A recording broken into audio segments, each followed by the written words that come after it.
asalaamaaleykum salaamaaleykum bonsoir bonsoir waaw très cher internaute di ñëwaat tey vraiment di leen ziare bu baax a baax a baax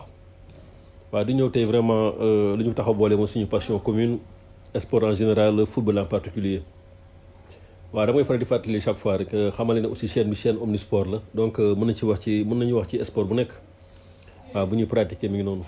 mais nag toujours dañuy prioriser aussi les lions gaynde yi waaw ci toute discipline confondue waaw di ñëw vraiment di kontaan ci yéen gis nañu vraiment yéen a ngi abonné bu baax a baax a baax waaw surtout ñaari fan yi moom vraiment waaw gis naa loolu en même temps aussi yéen a ngi like yéen a ngi partagé vraiment di kontaan ci yéen waaw di kontaan ci ñëpp waaw mi ngi noonu waaw dañuy naan rek aussi nañu wéy di continuer ci loolu comme ça ñu incha allah communauté bi aussi gën a yaatu waaw loolu dañ koy soxla ci yéen en même temps aussi bëgg nañu seen contribution mi ngi noonu ay critiques yi waaw lu ci baax rek ñu téye loo xam ne aussi jaaru yoon aussi ñu xool nan ko mën a améliorer waaw parce que mi ngi noonu mbir mi ñoo bokk mbir mi waaw di ñëw tey di waxtaan ak yéen di ko démarrer ci Habib Beye waaw ñëpp xam nañu ne moom mooy entraîneur Red Star le grand chroniqueur Habib Beye waaw moom équipe am da doon football ak Nancy waaw mooy national 1 mi ngi noonu depuis mercredi waaw léegi nag ci loolu joueur Red Star yi dafa am ñett ñoo xam ne supporteru Nancy yi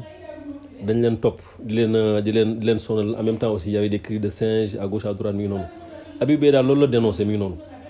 waaw moom mooy wax noonu nee na nee na ñett joueuram mooy ñëw gis ko ne ko ñun coach vraiment ñun on comprend pas quoi ñu ngi fii di mimer ay cris de ay bruit de singe ay cris te loolu vraiment ñun xool xamuñu on comprend même pas ñu ñuy perturber waaw moom nee na vraiment c'est inacceptable waaw nee na loolu moom daal yaakaar nañu instant bi yooyu même su nekkee ne sax jeexagul sax ci àdduna bi waaye loolu war na yaakaar na ne moom instant bi loolu wàññeeku na war na wàññeeku waaw nee na affaire bi moom vraiment daf ko jàpp remonté bu baax waaw jàpp ko waaw léegi nag nee na moom nee na stade bi instant bi dañuy bàyyi ay nit ñoo xam ne dañuy dugg ci biir waaw ñu leen di seetaan ñuy def lu leen neex waaw moom dénoncé la mën waaw parce que moom entraîneur la waaw dénoncé ci loo xam ne moom jaarul yoon vraiment mu dénoncé ko te aussi moom nee na mi ngi ko ñaawlu ba fu ñaawlu yem waaw instant bi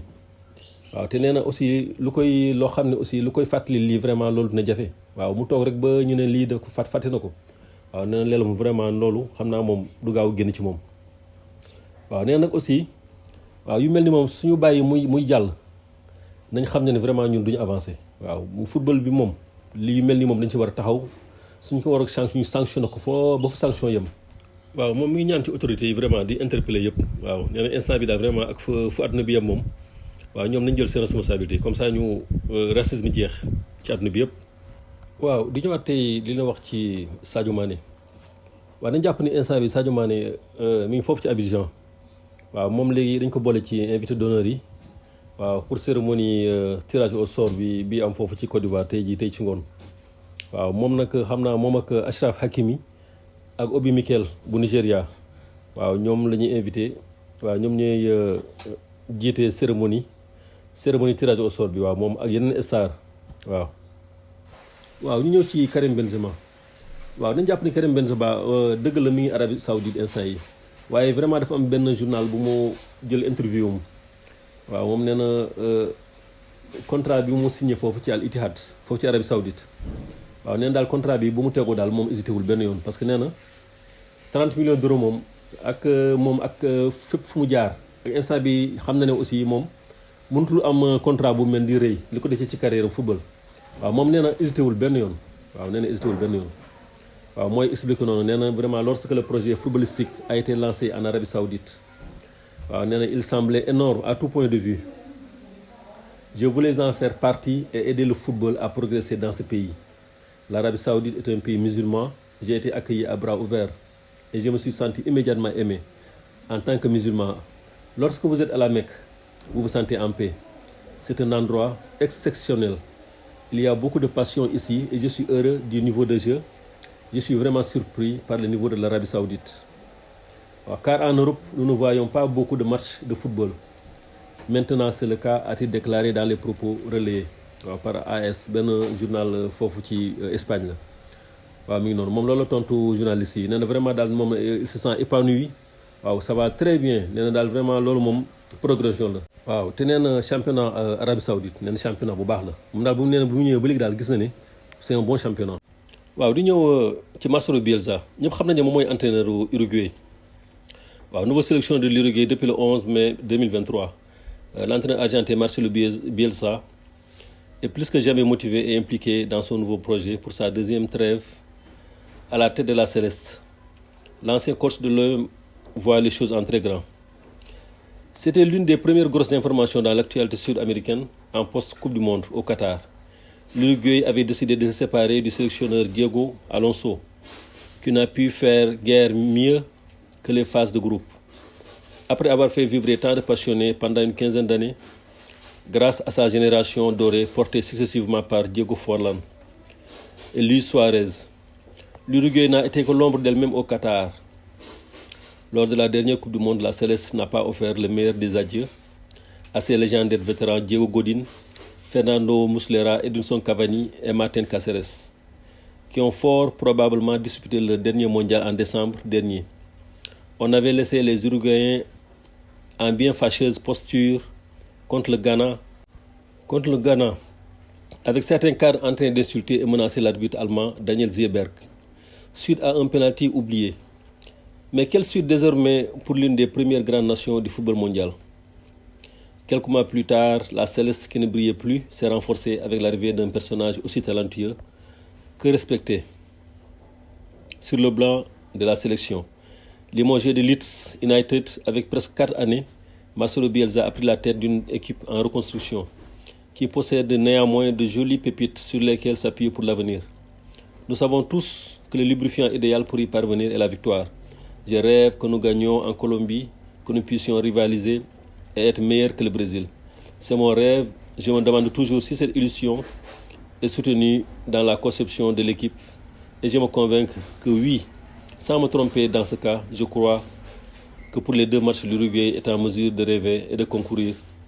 en aspirant à surpasser l'adversaire. A détaillé Bielsa sur les prochaines semaines décisives pour la Céleste, avec 2 rencontres majeures contre la Colombie le 12 octobre et le Brésil le 18 octobre. Après 3 victoires sur ces 4 premières rencontres dirigées, Marcelo Bielsa a conscience de la tâche qui lui a été confiée. Comme avec le Chili en 2007, il voit la belle génération à venir pour ce petit pays de 3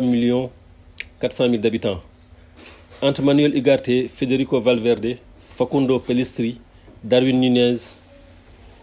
Georgian de Arrascaeta et encore Ronald Araujo.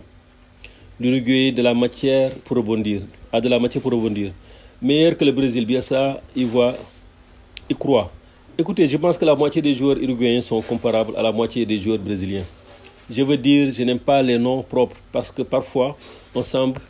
se laisser guider par la vanité. Mais je vous dis qu'il y a 6 ou 5 joueurs uruguayens qui peuvent rivaliser avec 5 joueurs brésiliens et que selon qui les évalue, ils le feront. Dites que c'est le meilleur ou que c'est le pire, analysez le natif de Rosario en Argentine. Comme très souvent avec Bielsa, c'est l'attitude, le comportement et la mentalité qui amènent le haut niveau. Pour lui, ce groupe peut aller loin et se développer avant la prochaine Copa América prévue du 20 juin au 16 juillet 2024 aux États-Unis. Il n'y a pas unanimité sur le fait que les joueurs uruguayens sont moins bons que les Brésiliens. Donc si la moitié de l'équipe est discutable, il y a déjà beaucoup de place pour l'illusion. Et l'illusion est un multiplicateur de ressources. Si vous avez un bon joueur peu enthousiaste et un joueur moins bon mais enthousiaste, alors le plus enthousiaste sera le meilleur que le bon joueur. Et aussi l'illusion n'est pas seulement celle des joueurs mais celle d'une interaction, d'une conjonction entre le public et le joueur qui génère une force qui se nourrit. Si le public se sent fier de ce qu'il représente, cette articulation donne du pouvoir au groupe qui réalise cette conjonction. Waaw, voilà cher internaute. Waaw, maa ngi jégalu nag ci traduction bi mi noonu en wolof waaye nañ jàpp ne rek moom dafa ñëw def ngan di maami révolution foofu ci Uruguay. waaw Bielsa moom ñëpp xam nañ ne lu ñu koy woowee lu ñu koy tàkkantal mooy le fou el loco. waaw el loco c'est en espagnol waaw moom mooy le fou. moom dafa ñëw daal def ngan di maami changement Uruguay parce que dafa jël seen ancien cadre yëpp ñoom Luis Suarez parce que ñooñu ñëpp kenn déclaré wul ni bàyyi na ak ñoom Godín ñoom Cavani mi ngi noonu ak ñeneen ak ñoom Cáceres waaw moom dafa ñëw rek jël ñëpp joueurs yu mag yooyu yëpp teg leen ci touche bi. waaw léegi nag mu composé fu ñu nii ak yenn cadres yi mooy ñoom Valverde ak yeneen booy yi waaw mi ngi noonu. waaw ay booy yi nga xam ne instant bi Europe ñu ngi fu ñu fay toj. waaw jël leen en même temps de constituer équipe boo xam ne vraiment daal waaw ñu laaj ko nag ñu ne ko nag ñun suñu équipe bi est-ce que ak équipe brésilien yi argentine yooyu mu ne daal complexe amul. waaw neen daal football bi moom 11 kese la mi ngi noonu. waaw mi ngi noonu waaw nañ jàpp daal moom Bielsa instant yi daal moom mi ngi doxal foofu ci Uruguay. waaw début yi sax Copa América yi sax plutôt éliminatoire coupe du monde bi début yi tey ji lay commencé suma juumul waaye tey ji incha allah waaw mi ngi noonu kooku Bielsa la.